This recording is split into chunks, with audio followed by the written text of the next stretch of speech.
नमस्ते दोस्तों। पार्ट 5 का दूसरा भाग हम आज चालू कर रहे हैं।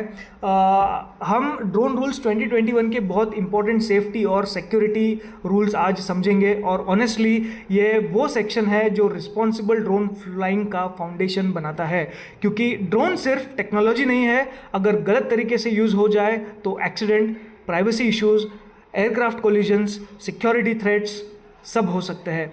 इसलिए डीजीसीए ने ये सब ऑपरेशनल सेफ्टी रूल्स बनाए हैं। तो चलिए स्टेप बाय स्टेप इसे समझते हैं। Rule number 24, temporary red zone. अब तक हमने रेड जोन, येलो जोन और ग्रीन जोन समझे हैं, लेकिन अब डीजीसीए एक और इम्पॉर्टेंट कंसेप्ट इंट्रोड्यूस करता है, temporary red zone. Government temporarily किसी एरिया को नो ड्रोन जोन बना सकता है, लेकिन कब? इमरजेंसी सिचुएशन हो, सिक्योरिटी कंसर्न हो, लॉ एंड ऑर्डर इशू हो, वीआईपी मूवमेंट हो या डिजास्टर मैनेजमेंट ऑपरेशन हो। ये डिक्लेयर कौन करता है?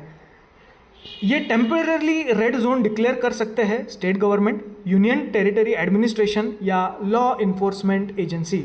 एग्जाम्पल, इमेजिन प्राइम मिनिस्टर की विजिट हो रही है, रिपब्लिक डे का इवेंट है, कोई दंगे हो गए हैं, एंटी टेरर ऑपरेशन चल रहा है, मेजर एक्सीडेंट साइट है। ऐसे केसेस में ड्रोन फ्लाइंग टेम्पररीली बैन की जा सकती है। मैक्सिमम ड्यूरेशन, एक बार टेम्पररी जोन सब ज़्यादा से ज़्यादा 96 घंटे 96 आवर्स मतलब 4 दिन तक लगाया जा सकता है। मैक्सिमम की बात हो रही है यहाँ पे, ठीक है। क्यों? ताकि अननेसेसरी लॉन्ग रिस्ट्रिक्शन ना रहे, बिजनेस लोगों के चलते रहे। ये रिस्ट्रिक्शंस डिजिटल स्काई प्लेटफॉर्म पर नोटिफाई किए जाएंगे और एयर स्पेस मैप पर भी हाईलाइट हो जाएंगे। अभी रूल नंबर 2 जो है 24 का, सब रूल नंबर 2 देखते हैं। ये कौन ऑथराइज करता है? अब डीजीसीए मिसयूज़ रोकने के लिए रूल देता है। टेम्पररी रेड जोन डिक्लेयर करने वाला officer superintendent of police level या इक्विवेलेंट रैंक के नीचे नहीं होना चाहिए। मैं रिपीट करता हूँ, सुपरिंटेंडेंट ऑफ पुलिस लेवल या उसके इक्विवेलेंट रैंक से नीचे नहीं होना चाहिए। सिर्फ उन्हीं को अथॉरिटी है ये टेम्पररी रेड जोन घोषित करने की। ये क्यों इंपॉर्टेंट है? क्योंकि कोई भी जूनियर ऑफिसर अननेसेसरी रिस्ट्रिक्शन ना लगा दे, मिसयूज़ ना हो और डिसीजंस अकाउंटेबल हो। ऑफिसर की कोशिश ऑफिसर को मतलब ये कोशिश करनी चाहिए रिस्ट्रिक्शन एरिया जो है ये रीजनेबल हो। आप किसी भी कारण के लिए रेड जोन डिक्लेयर ना करें। पूरे सिटी को अननेसेसरीली रेड जोन न बनाया जाए। अगर सिर्फ स्टेडियम एरिया सेंसिटिव है तो पूरा डिस्ट्रिक्ट ब्लॉक नहीं करना चाहिए। अब बढ़ते हैं रूल नंबर 3 पे। ये बेसिकली नोटिफिकेशन है ड्रोन ओनर्स के लिए।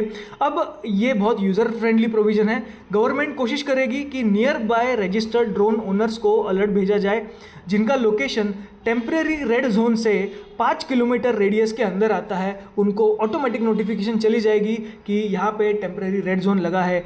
कैसे पता चलेगा? डिजिटल स्काई प्लेटफॉर्म से, इलेक्ट्रॉनिक नोटिफिकेशन से और अलर्ट्स से। बट अगर आपको नोटिफिकेशन नहीं मिला तब भी आपकी रिस्पॉन्सिबिलिटी ख़त्म नहीं होती है। ड्रोन उड़ाने से पहले डिजिटल स्काई प्लेटफॉर्म चेक करना आपकी रिस्पॉन्सिबिलिटी है। सिंपल मीनिंग मतलब ऐसा समझो कि मुझे नोटिफिकेशन नहीं मिला, ये वैलिड एक्सक्यूज़ नहीं माना जाएगा।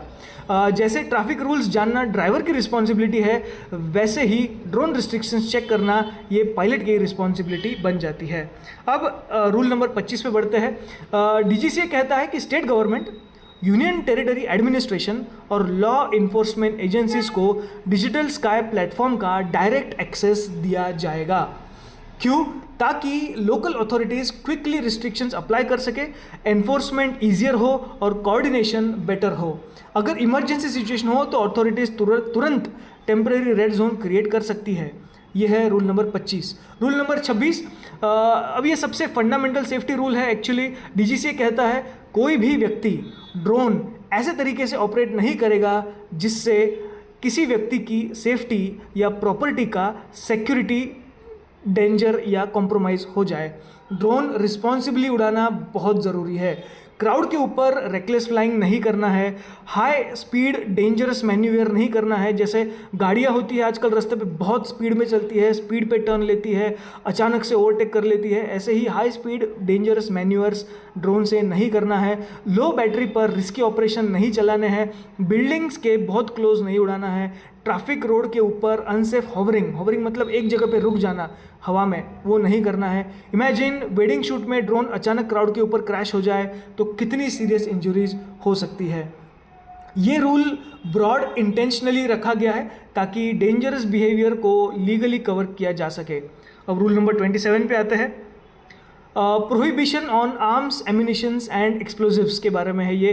अब ये सबसे नेशनल सिक्योरिटी रिलेटेड रूल है। डीजीसीए कहता है कोई भी व्यक्ति ड्रोन से arms, ammunitions, explosives, military stores carry नहीं कर सकते। केवल सिर्फ और सिर्फ सेंट्रल गवर्नमेंट की रिटन परमिशन हो तो ही पॉसिबल है, वरना कोई भी ड्रोन, ये सब जो 4 चीज़ें मैंने अभी पढ़ी है, इसको ड्रोन उड़ा नहीं सकता है। क्योंकि ड्रोन मिसयूज़ हो सकता है, अटैक हो सकता है, स्मगलिंग हो सकती है, इलीगल सर्वेलेंस हो सकता है, सिक्योरिटी थ्रेट हो सकते हैं, और ये सब को अवॉइड करने के लिए ये सब किया जाता है। आज दुनिया में ड्रोन्स का मिलिट्री मिसयूज़ भी देखा गया है, इसलिए स्ट्रिक्ट रेगुलेशंस बहुत ज़्यादा ज़रूरी है। अब बढ़ते हैं रूल नंबर 28 के ऊपर, कैरेज ऑफ डेंजरस गुड्स। अब डीजीसीए डेंजरस गुड्स ट्रांसपोर्टेशन की बात करती है। हजार्डस मटेरियल ड्रोन से कैरी नहीं किया जा सकता जब तक proper dangerous good regulations follow नहीं किए जाते। डेंजरस गुड्स मतलब क्या होता है इसमें? केमिकल्स, फ्लेमेबल लिक्विड जैसे तुम्हारा पेट्रोल हो गया, डीजल हो गया, टॉक्सिक मटेरियल्स, एक्सप्लोजिव सब्सटेंसेस और हैजार्डस बैटरीज, ये सब डेंजरस चीज़ों में आता है, तो ये सब कैरी नहीं करने चाहिए। क्यों इंपॉर्टेंट है? ऑब्वियसली अगर ड्रोन क्रैश हो जाए तो आग लग जाएगी, फट जाएगा, एक्सप्लोजन हो जाएंगे, टॉक्सिक एक्सपोजर हो सकता है। ये सब अवॉइड करने के लिए ये रूल्स बनाए गए हैं। अगर इम्प्रॉपरली पैक्ड केमिकल पेलोड वाला ड्रोन क्रैश करे तो सीरियस हैजार्ड होने के बहुत ज़्यादा चांसेस है। Rule number 29, right of way.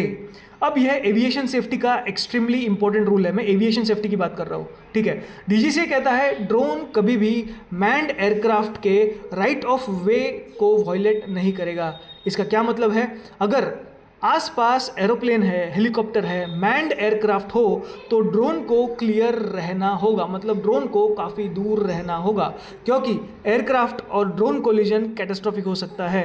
Drone के ओनर को तो नुकसान नहीं होगा, बट सोचिए गवर्नमेंट को कितना नुकसान होगा अगर कोई एयरक्राफ्ट क्रैश कर जाए, अगर कोई उसमें बहुत ही टेक्निकल प्रॉब्लम आ जाए। एयरक्राफ्ट इंजन में छोटा सा ड्रोन भी चला गया तो बहुत सीवियर डैमेज हो सकता है। मैन्ड एयरक्राफ्ट हमेशा प्रायोरिटी रहेगा, ड्रोन को रास्ता छोड़ना पड़ेगा।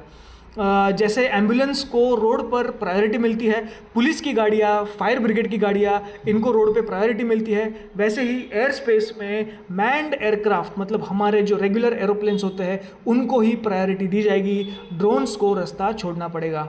रूल नंबर 30, अब ये अकाउंटेबिलिटी रूल है।